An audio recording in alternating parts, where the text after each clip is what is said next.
गया, बाहर क्यों नहीं आ रहा है? तब व्यास जी ने आवाज लगाई कि बेटा तुम बाहर आ जाओ, तुम्हारी माँ को बहुत पीड़ा होती है, 12 वर्ष से तुम गर्भ में पड़े हुए हो। तो गर्भ के अंदर से आवाज आई कि नहीं पिताजी, मैं बाहर नहीं आऊंगा, यदि मैं बाहर आऊंगा तो भगवान विष्णु की माया मुझे घेर लेगी। व्यास जी ने कहा मैं तुम्हें वचन देता हूं, विष्णु भगवान की माया का तुम पर कोई असर नहीं पड़ेगा। अंदर से गर्भ के अंदर से आवाज आई कि यदि मायापति भगवान विष्णु आकर के बोलेंगे कि मेरी माया का तुम पर कोई असर नहीं पड़ेगा, तभी मैं गर्भ से बाहर आऊंगा, नहीं तो मैं गर्भ में ही रहूंगा। सज्जनों, भगवान विष्णु को आना पड़ा। विष्णु भगवान ने कहा कि पुत्र तुम बाहर आ जाओ, मेरी माया का तुम पर कोई असर नहीं पड़ेगा। वही सुखदेव जी भगवान जन्म लिए और जन्म लेते ही उठ करके चले जाने लगे जंगल की तरफ।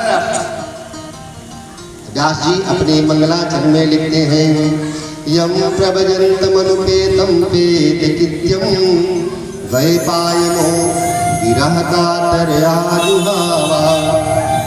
पुत्रेति तन्मयतया तरोभिनेदुष्णं सर्वभूतहृदयं मुनिमानतोऽस्मि।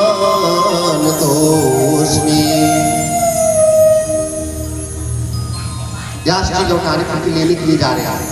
हाँ पुत्र, जिसका बेटा पैदा हो और वन में जाने लगे, उसके माता पिता की क्या हाल होगी? लौटा करके लाने जा रहे हैं। हाँ पुत्र लौटाओ।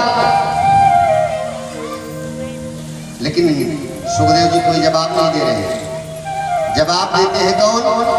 वृक्ष, लते पते, लता पत्र इत्यादि सब बोलते हैं कि जिसके आज अपना पुत्र कह रहे हो, कभी तुम इनके पुत्र रहे होंगे।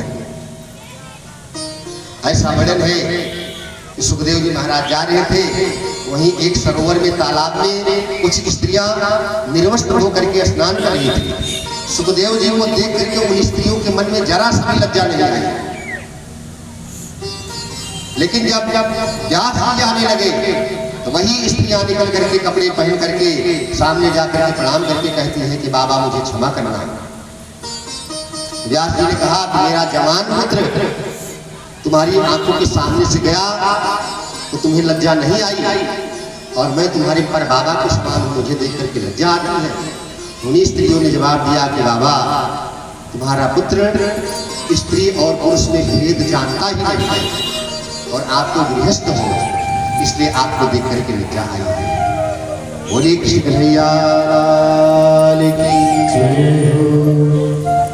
आगे की कथा में सूत जी महाराज शौनकादिक को वर्णन करके बताते हैं कि जो 6 प्रश्न पूछा था उन 6 प्रश्नों का उत्तर दे रहे हैं। शौनकादिक के 6 प्रश्नों का उत्तर दे रहे हैं कि मानव के लिए परम धर्म क्या है। तो पहले प्रश्न का उत्तर दिया है कि हम मनुष्यों का पहला परम धर्म यह है कि भगवान के चरणों में निष्काम प्रेम होना। निष्काम प्रेम, कोई कामना नहीं होनी चाहिए। आप मंदिर जाते हो तो घर से ही 1.25 किलो 1.25 पाव लड्डू चढ़ाते हो, तो इतनी बड़ी लंबी लाइन लगा देते हो कि हे भगवान मैंने 1.25 पाव लड्डू चढ़ाया, 1.25 किलो लड्डू चढ़ाया, तो मेरा ये काम पूरा कर देना, मेरा बेटा पास कर देना, मेरी फैक्ट्री। इतने में नारद जी आ गए। नारद जी ने पूछा क्यों रो रहे हो? बोले कि मैं वृद्ध हो गया, मैंने 17 पुराण की रचना करी, 4 वेद की रचना करी, दुनिया के लोग अभी कष्ट में ही पड़े हुए हैं। तो नारद जी ने कहा कि मेरे पिता ब्रह्मा ने 4 मंत्र की भागवत मुझे दी है, मैं उसे आपको दे रहा हूँ, इसे विस्तार से आप लिखें। तो बोले अब मैं वृद्ध हो गया, अब मैं कैसे लिख पाऊंगा? तो बोले किसी गुरु की शरण में चले जाओ। आज जो कुछ भी मैं हूँ ये गुरु की देन है।